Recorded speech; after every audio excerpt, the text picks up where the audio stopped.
It's Friday morning, New York City, March 14th, 2025, and you are ready for another deep dive.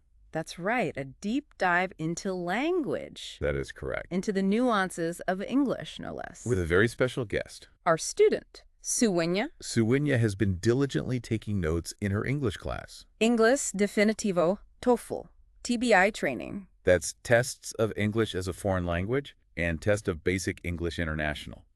So we're going to be diving deep into Suenia's notes to pull out some of the most valuable insights. For all of our listeners out there who are trying to improve their English, both spoken and written, This is going to be fantastic. we are going to start with pronunciation, All right? and then we'll move on to language usage. Excellent. And we'll talk about idiomatic expressions. Love it. We'll look at some of the reading that Suenia's been doing and give her some pointers on her writing. That's a great plan. Let's dive right in. Let's do it. All right, so pronunciation. Suenia has in her notes some pairs of words, which can be quite tricky for English language learners, especially those with a Portuguese-speaking background. As we see in the title of her training course. That's right. English Definitivo. All right, so let's go through some of these pairs. Okay. We have world versus word, new versus neo, lecture versus agriculture, kitchen versus chicken, Yeah, classic. new versus neo. So this pair actually appears twice. Oh, I see that. Yes. Simply versus simple, beach versus bitch, Oh, very good. they versus day, message versus massage, to leave versus to live. All right, so many to unpack there. I know, right?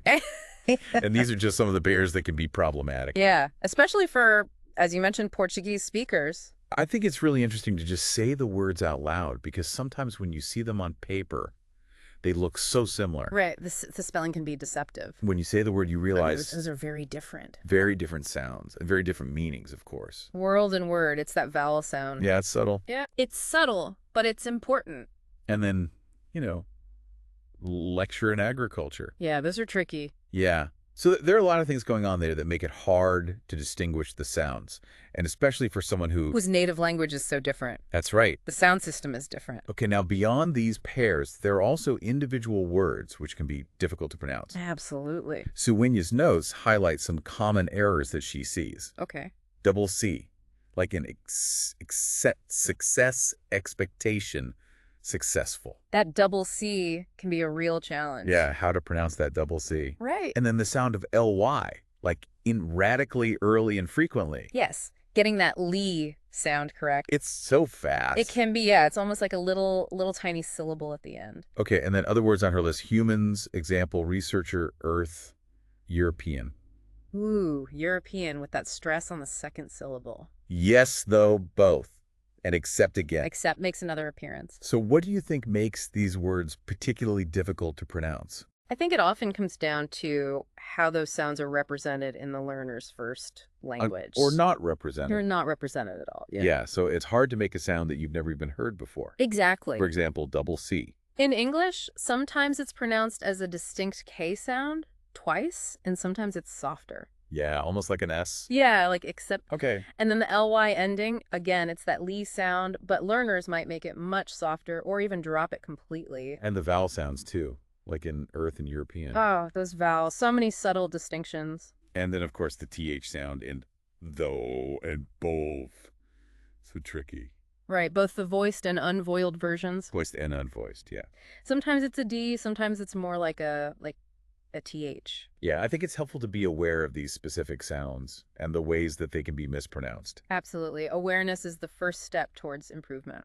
Now, are there any sounds in Portuguese, in particular, that might interfere with these English distinctions? Absolutely. The vowel sounds in Portuguese are slightly different. Okay. So learners might try to map the English vowels onto the closest Portuguese equivalent, and that can lead to trouble. Yeah, and the TH sound, as we mentioned. Doesn't really exist in the same way. Not really, no. Especially not in European Portuguese. So learners often try to substitute it with sounds that they're more familiar with, like a T or an F. Which can make it hard to understand. Yeah, and it can also change the meaning of the word completely. Absolutely. It can lead to some funny misunderstandings. Now, Suenia's notes also include a list of usual phonetic deviations for Brazilians. Okay. Let's go through that list. All right.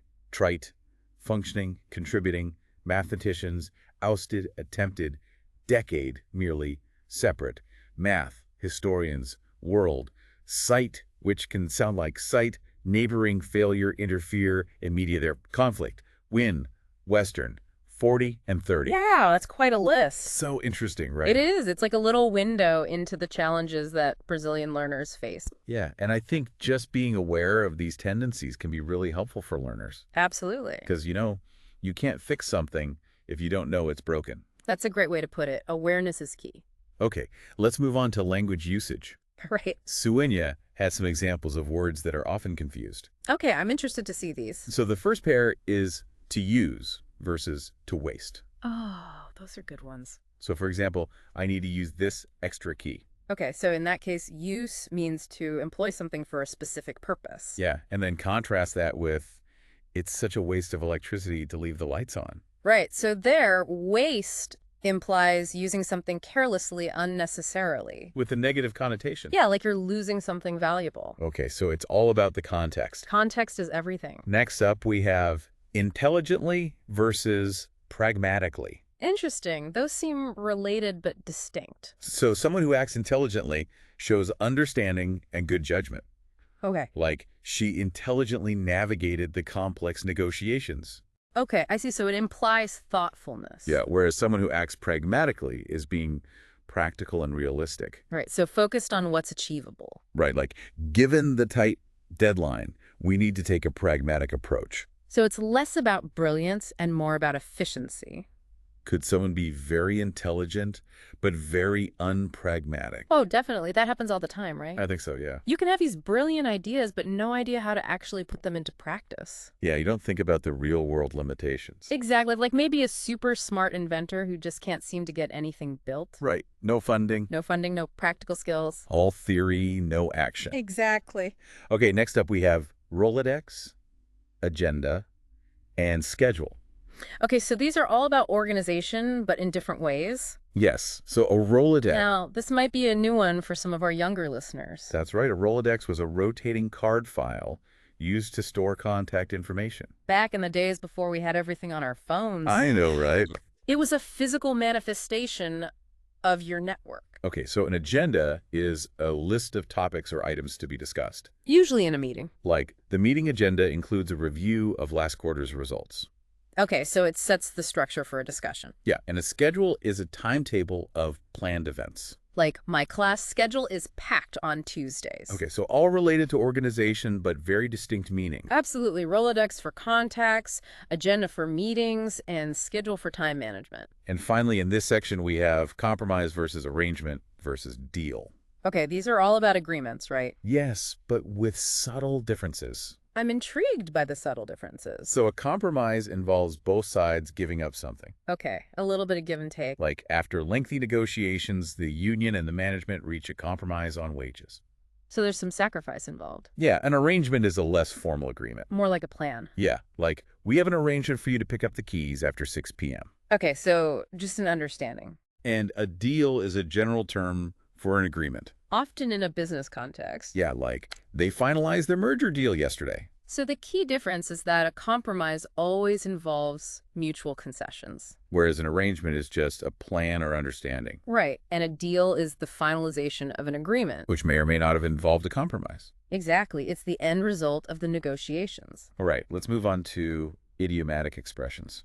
One of my favorite parts of language learning. Me too. So colorful. So vibrant. Yeah, so Suenia has a fantastic collection in her notes. She does. Let's dive in. First up, to keep it afloat. Okay, I think we touched on this earlier. We did. It means to maintain something, like a business or a project, despite difficulties. Often financial difficulty. Right, like keeping your head above water. Exactly. The examples from Suenia's notes really illustrate this. Okay, so the first one. The government provided subsidies to keep small businesses afloat during the crisis. So direct intervention to prevent collapse. And then she worked 2 jobs to keep her family afloat after losing her husband. Wow, personal sacrifice, resilience. Yeah, and donations are what keep this nonprofit afloat. Reliance on external support. Yeah, so it's really about struggling to survive. Exactly, like something that would sink without constant effort. Next we have, there is no I in team. Oh, a classic. Yeah, emphasizing teamwork and collaboration. It's all about the collective, not the individual. And as we mentioned, this comes from the movie Remember the Titans, Spoken by Coach Herman Boone. to highlight that the team's success depends on unity. Putting aside individual egos. Exactly. It's a powerful reminder that we can achieve more together. Okay, then we have it takes two to change. Meaning that both parties need to make an effort. For a relationship or a situation to improve. Right. It's about shared responsibility. And this idiom appears in the movie Marriage Story. Which is all about a very difficult divorce. And the idiom highlights that both individuals contribute to the breakdown. And that any resolution requires effort from both sides. Okay, we are all in the same boat. This one suggests shared experience, right? Yeah, everyone facing the same difficulties. Like weathering a storm together. And this idiom appears in the Zac Brown Band song, Same Boat. Which really captures that feeling of shared fate. Yeah, it fosters a sense of solidarity. Exactly. We're all in this together. Next up, to come out of the blue. This one means something unexpected happens. Suddenly, without warning. Yeah, a total surprise. And this idiom comes from the book The Psychology of Unexpected Events. It's all about how our brains deal with the unexpected. Yeah, those events that catch us off guard. And force us to adapt. Okay, to step on the shoulders of people who came before him. This one is about acknowledging past contributions, right? Yeah, building upon the work of others. Recognizing that progress is cumulative. Suenia's notes give several examples. Okay. Scientists, activists, innovation. All building upon the work of those who came before. Yeah, it's about respecting legacy and understanding that we're part of a larger story. Exactly. We don't exist in a vacuum. Okay, we'll get in your way. This one is about obstacles.